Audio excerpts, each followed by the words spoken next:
Provincializing. Provincializing is a term popularized by Chakrabarty in his book Provincializing Europe, published in 2000. Provincializing is the process whereby one sees European history not as a monolith, as seamless and coherent, but as fractured. The term is used to indicate the necessity of seeing European history and history writing as not universal, but local, particular, and provincial. Chakrabarty argues that due to Europe's colonial project, several parts of Europe, especially the southern regions of Italy, Spain, and the Mediterranean region, were themselves Orientalized. We therefore need to resist the idea of a time movement, teleology, of European history as self-contained and self-propelled. The model of history writing comes from Europe and relied entirely on this teleological narrative. The history of the rest of the world was also written in this mode with one crucial difference. The colonized were always ancient, ruined,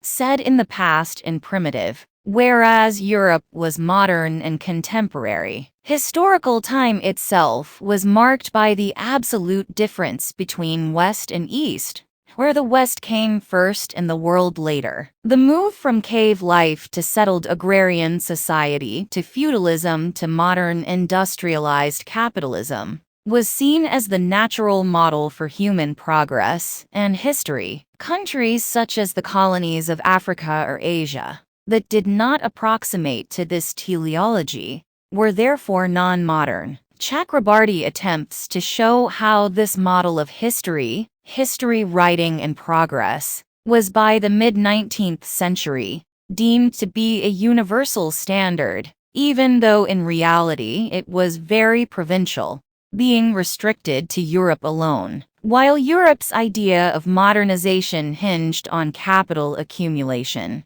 this was not a universal feature. It was simply a provincial one. There is a need for subaltern histories to ensure that heterogeneities are preserved, and no attempt is made to bring them into a grand narrative or overarching principle.